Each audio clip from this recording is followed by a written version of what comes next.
Well, good evening, everyone, and welcome to the 13th edition of the Women Supporting Women series and part three of the Limited the Writers series here at Second Wind.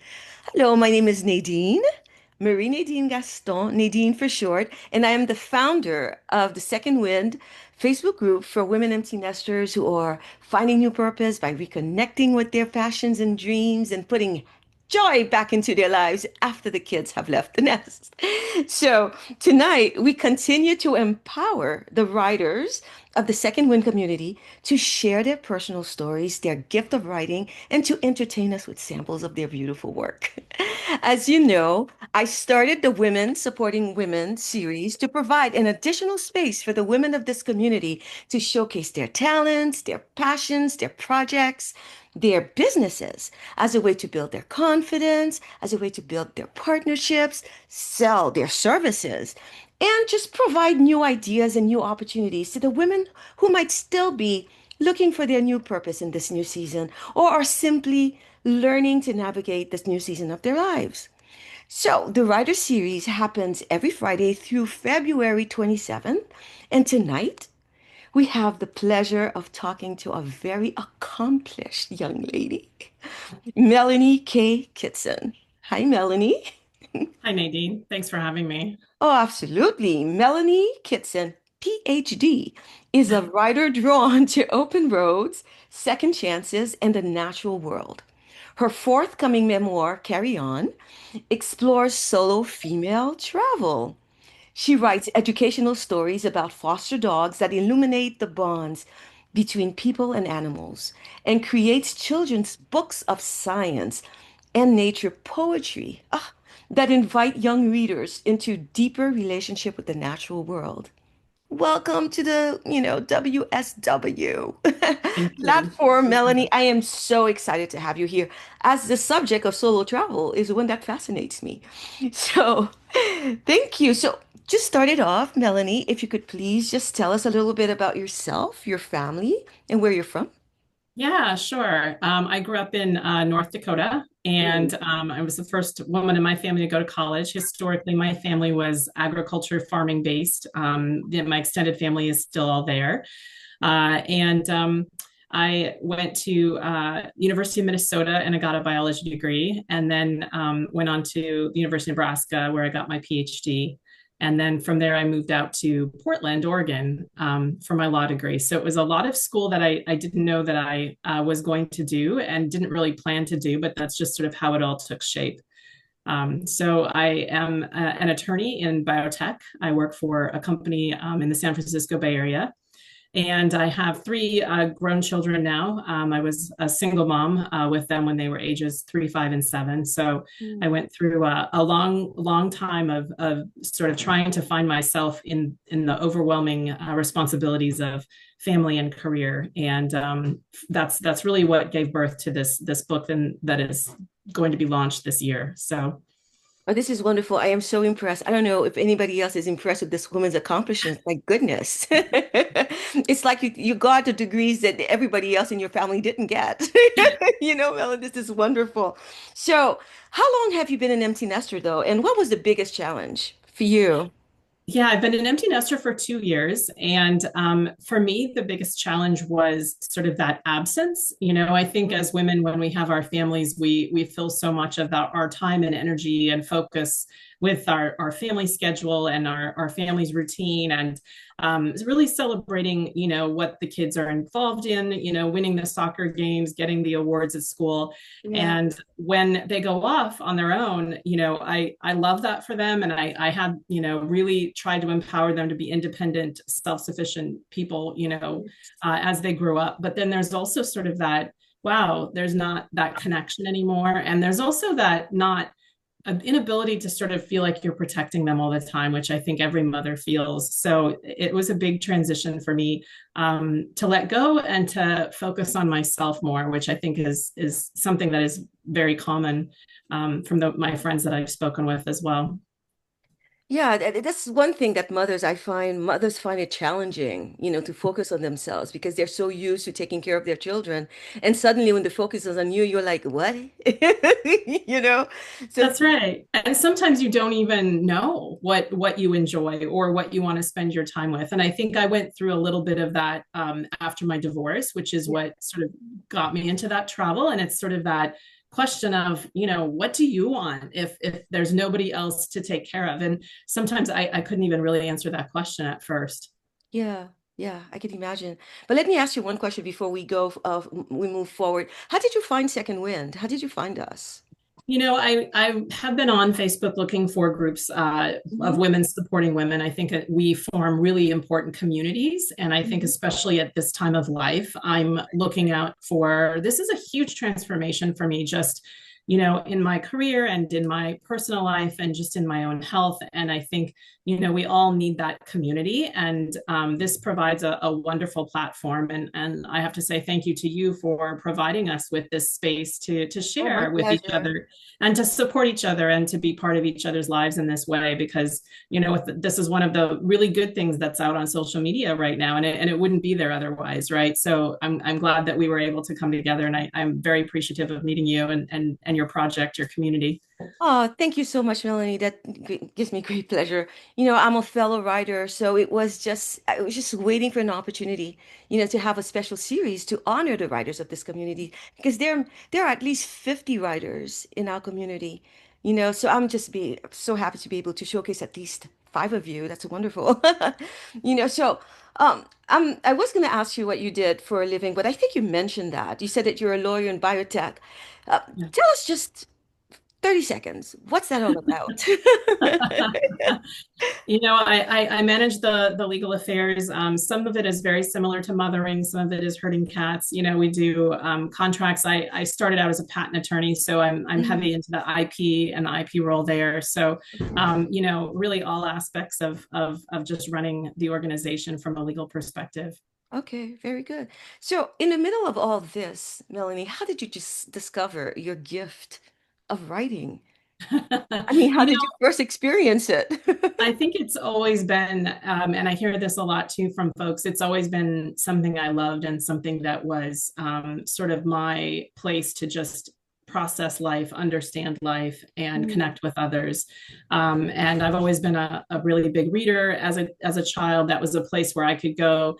Again, growing up in North Dakota, I could envision other options, other lives, other choices, other places in my mind, and I could go there. And for me, that was really empowering and really inspiring to be able to say, I don't have to be from where I'm from where I'm from, but I don't have to stay here. I can go do other things. I can go explore. I can go make a life anywhere I want, and that was books gave that to me. And I think having that connection with people again, is really we're social animals and we really need those communities. And I think writing is, in my mind, a way for me to pass things on and to pay it forward to others, especially in this case, women who are going through their own divorce and exploration of what they might like for themselves and find for themselves.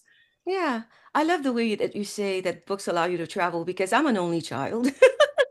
And books were my friends. They were the only friends I had. I could really totally relate. But your Carry On is the name of your memoir that's coming up. Tell us what it means to you and why did you want to write about that? Yeah, I started traveling when my kids were right after the divorce, when, Mm-hmm. my kids were with their dad for certain school breaks. I had them almost 100% of the time, but they would go to him for school breaks and certain sort of longer times. And I found that there was such a gap when they were gone because, again, my whole life was focused around them. And with that vacuum, it just created a lot of grief. And I had to get through that grief. But then at some point, I said to myself, I can't stay in this grief every time my children are gone. I need to find a way to fill this. And I need to fill this with something that means, something to me that's important to me, because this can be a gift. And this time can be something that I would not have had ordinarily, but I have it now. Yeah. Don't waste that time. Right. And so I really just kind of on a whim, started booking some trips and started going. And I was terrified, but I went and I started blogging about it at the time because my friends and family were a little bit worried about me and they wanted to make sure I was okay. So that was sort of my way to let them know that I was still alive and I wasn't, in trouble. And then over a period of about 10 or 12 years, that kind of became the framework of the book. And I pulled the blog down years ago because I just didn't have time to maintain it. But Mhm. that was really, those were the seeds for the chapters that I've now built into this book that I'll be launching. Oh, that's wonderful. For how long did you have that blog? How many years I did you had have? it for almost 10 years. Oh my Yeah. gosh. It was called Shoes of a Nomad. Yeah, but it's Oh, gone now. too bad. So, look, how many countries have you visited in this Um, you know, whole?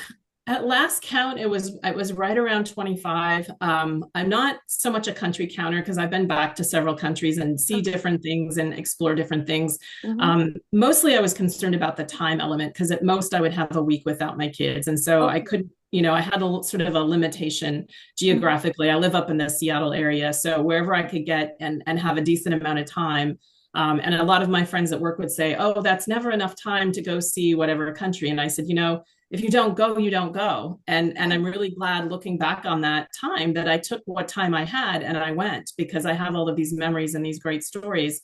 And you can always find reasons not to do the things that you should be doing just for yourself. But absolutely. this is the life you have. And I'm really glad I took that time.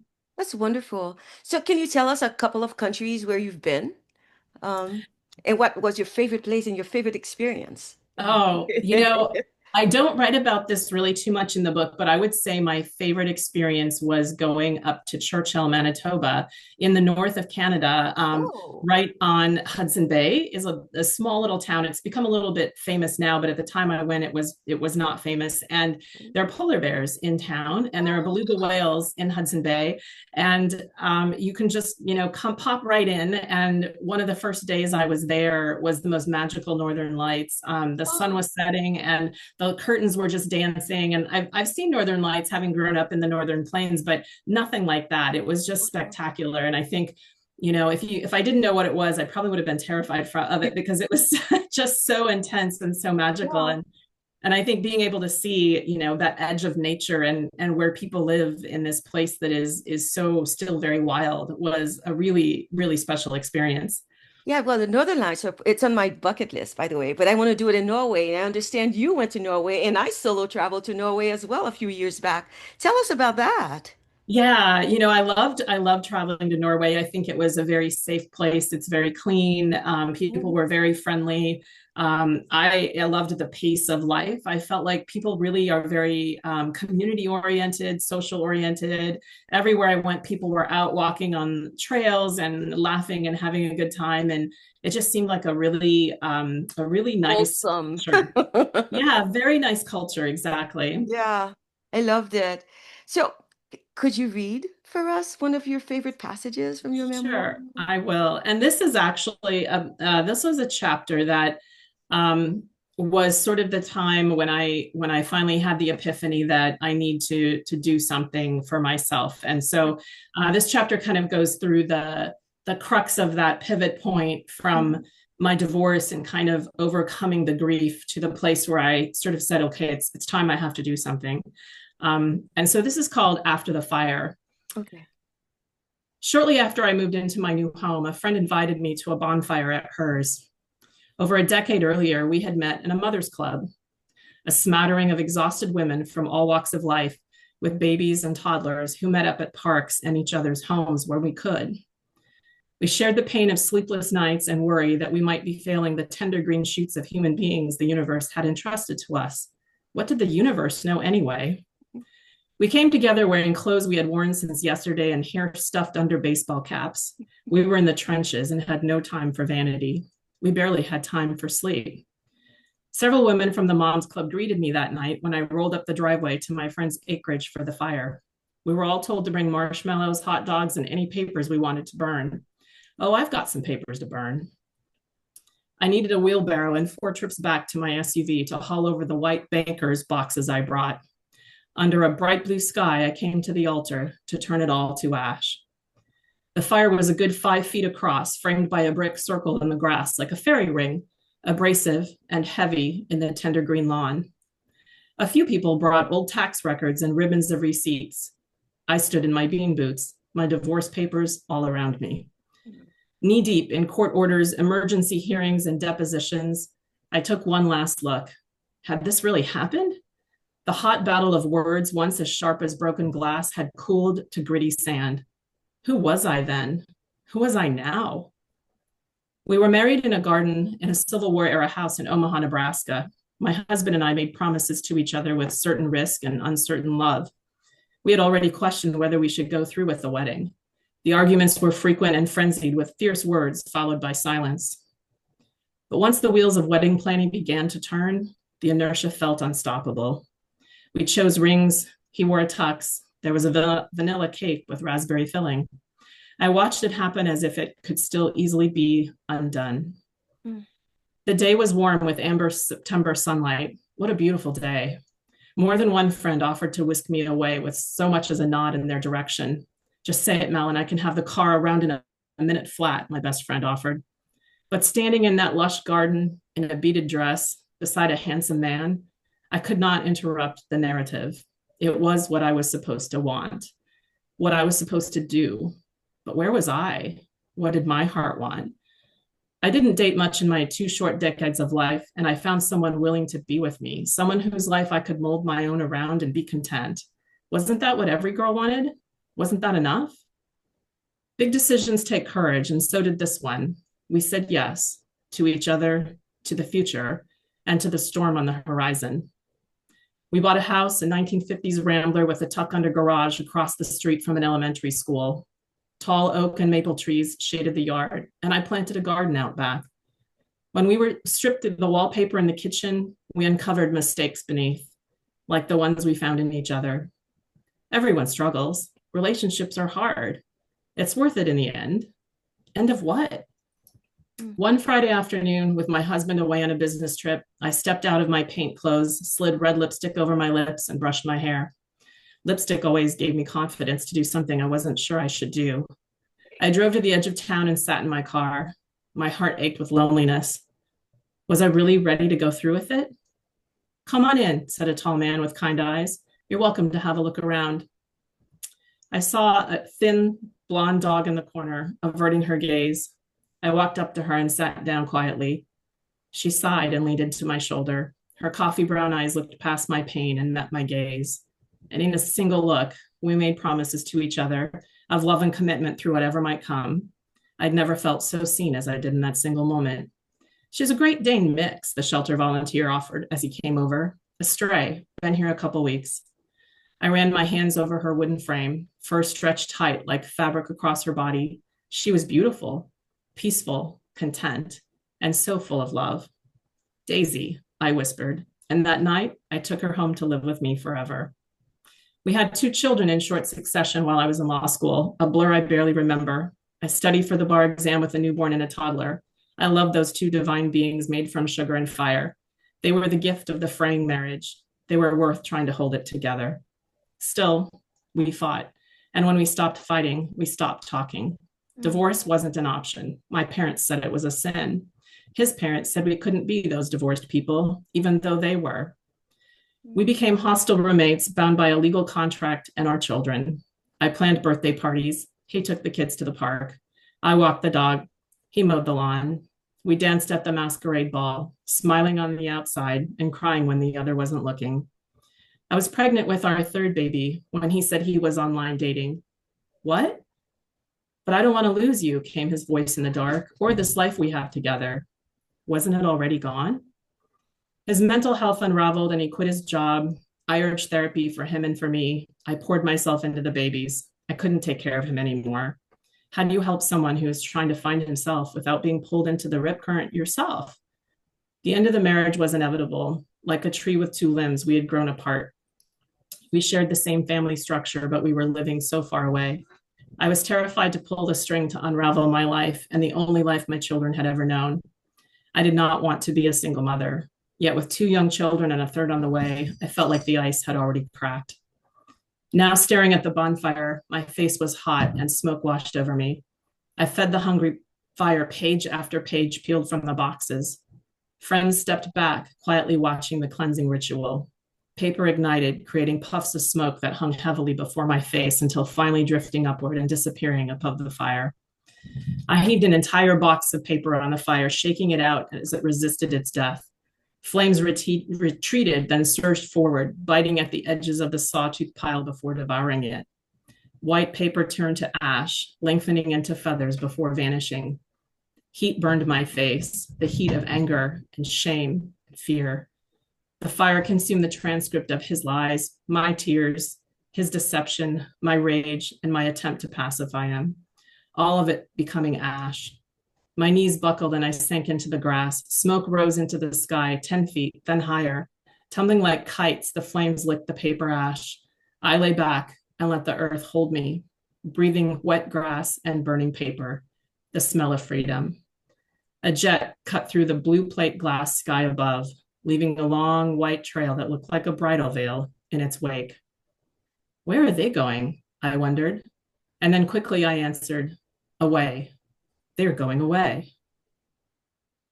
My God. Emily. I mean, I'm calling you Emily now. See, now I'm so moved that I forgot your name. Melanie, this is amazing. Oh, thank you. Thank you so Oh, this much. is so amazing. So much emotion. It brought back a lot for me Thank because my you. marriage wasn't the best either. And the way you write this, the way how do you feel just reading about this now? It's I feel ready to share it. I think I wasn't, always ready. And honestly, when I started the book, it was still very cathartic, and at times Uh-huh. it raised emotions that I thought I had already processed through and worked through. But it was such an intense part of my life that I think this was very cathartic for me. And I think if I can again give that sort of hope and understanding to other women out there going through this, that's my mission. That's my purpose, right? Yes. Somehow it made me feel better. Oh, that's wonderful. Thank you. Yeah, no, because for a long time, when you go through something like that, you tend to think that you're the only one. That's right. That's right. And it seems endless, and it seems Yes. so big and so awful that it will just never let you breathe again, right? And that's the hope of message I want to give to others. Mm-hmm. Well, thank you for that. Thank you for that. I would hate the next question. I hate to, break the spell of this, but you do write children's stories I as do. well. But I do. it's so funny to jump from this to that, but I have to Yeah. ask. It's poetry that you write I for. do. Yeah, I do. I do. And I'll just share, I have a little cover of the piece that, oh, maybe it Oh, won't I work. think you should put it against your chest. Oh, okay. There There you we go. go.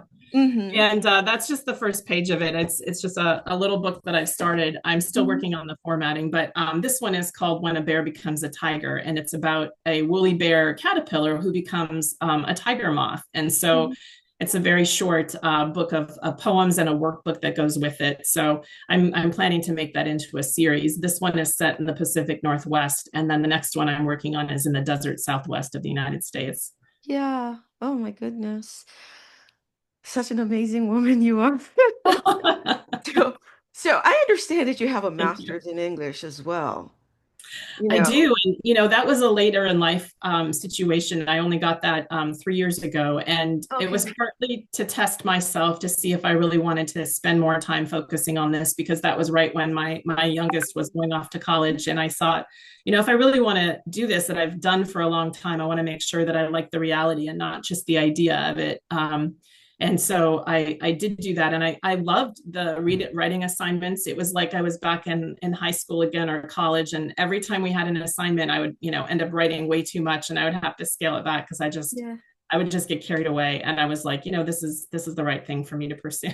Yeah, I remember when we were talking about that originally, I was like, I thought I should have had, an English, a master's in English as a way to justify like my desire to write. I was like, oh, but I just can't write. Who am I to write? I should have some kind of literary degree or something to be able to do that. So, but I didn't pursue the English degree because I've had a good friend who said to me, he's an artist painter.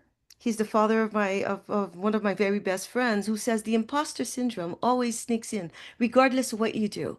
You don't need to pursue a degree in English to be able to write. If you've got the imagination, you've got the talent, go ahead and do it, girl.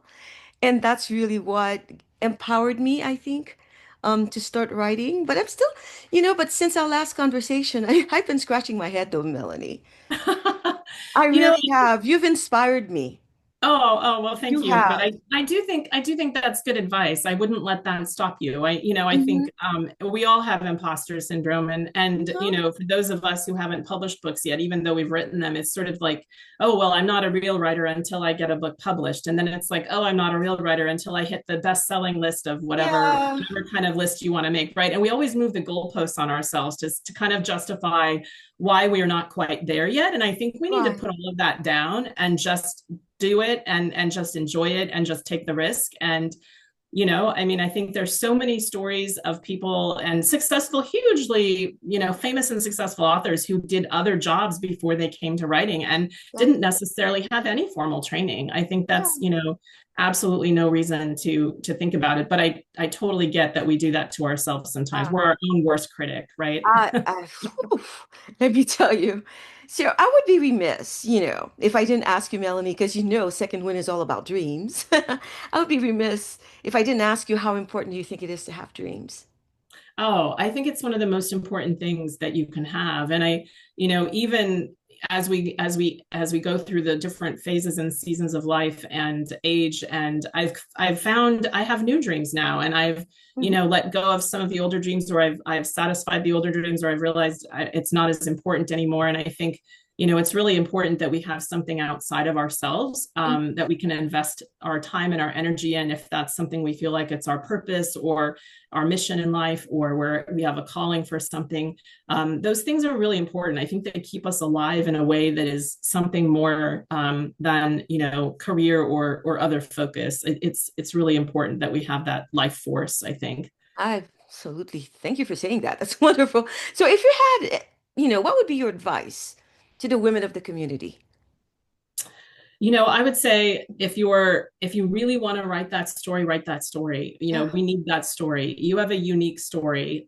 It's not anyone else's story, it's yours. And we need to put down any sort of, oh, I'm not good enough, or oh, who would be interested in this, or oh, I'm too ashamed to tell my story, or oh, I can't possibly let people know whatever bad decision I made or mistake I made, or wrong path I took, or whatever. There's so much judgment that we put on ourselves, and I still do too. And I think at this phase of life, I'm finally letting go of a lot of that, and which is another reason I sort of am pushing the book out now. It'd be very easy to just write it and never publish, but to write it and publish it takes courage. But I would encourage women to do that, because we need each other's stories and we need to share those with each other. It's really, really important.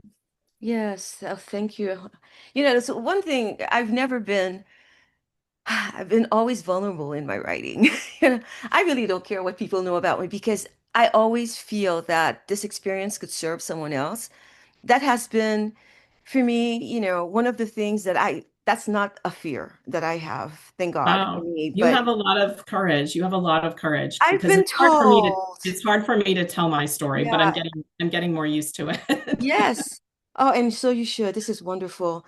I wanted to, thank you, Melanie, for this. This is beautiful. We have a few minutes left. Is there anyone, participants would like to ask a question to Melanie before we close this chapter? Looks like Michelle has her I hand. would. Oh, Thank, wonderful. Yes, thank Michelle, you, go ahead. thank you so much, Melody. That was very inspiring. I could feel the passion coming through the. I'm listening to it in my ear, and I never really could get into audiobooks, but listening to you kind of made me rethink that. So now maybe I'll go back and start listening to audiobooks. And I just wanted to say that listening to your story as a married person, I find myself thinking that would be good for those of us who are married to kind of work through maybe some things that we're going through before we get to that point. I mean, it was very enlightening to hear your story. because we all do have struggles, married, Yeah. married or not married. So I just want to thank you for your writing and tell you that I definitely would love to read the whole book. I'm intrigued now. Oh, thank Exactly. Um, you. What and you, one thing I just wanted to ask was, do you think it's so? I mean, first of all, I was wondering, like, how do you get started? I'm not a writer, but I know I have a story to tell, and I really don't know how to start. But do you think it would be okay if you told your story to someone else and let them do the writing for you? Have Mhm. you ever considered that, or do you think that's a good thing or not a good thing? What are your thoughts? Yeah, I always, I mean, for me, my writing is such an extension of myself that I think that would interrupt my process. But I know lots of people have done that, and I think it's a really good idea. Sometimes we need to talk it out. Some people, are better storytellers verbally or orally, and some people are better storytellers with pen and paper, and some people really like to type. I don't think the tool, is a problem. And yeah, Tina's just commenting that ghostwriting is that's also a way to do this. It's your story, and that doesn't change that it's your story. I think regardless of the tool or the mechanism that you use to get it out there. Some people start with, bullet points. Some people start with maps. Some people start with outlines. Mhm. I had a blog that I kind of pulled down, which was, I don't think an easy way to do it. You would think it would be, but I changed so much that it ended up kind of becoming more of a hindrance. But I think the hardest part is starting, and once you start, you just have to keep going. So I would encourage you to tell it. I think whatever story you want to share is, again, it's a valuable piece of the community, and it's yours, and that makes it special, right? And I can't Yeah. wait to hear your Thank story, you. Michelle. This is beautiful. Yes, wonderful. Thank you. Thank So you. thank you. I would give someone else an opportunity, but I think that we're winding down on the time that we have right now. So I just wanted to, just thank everyone for being here. Your, yeah, there's a lot of you tonight. I'm so happy to see that. See, Melanie, they love you. So Thank you. I will be posting the replay just, in a little short while. And I'm going to be dropping a digital card for Melanie for anybody who would like to reach out to Melanie and continue the conversation with Melanie, continue asking questions to Melanie. I'm sure that she'll be very happy to answer Yep. those questions. Very good. Sure. So, well, thank you. And I will be also posting the replay on our new YouTube channel as Yay. well. So, and I hope to see you all next week, Friday, when we have Angela Di Chico.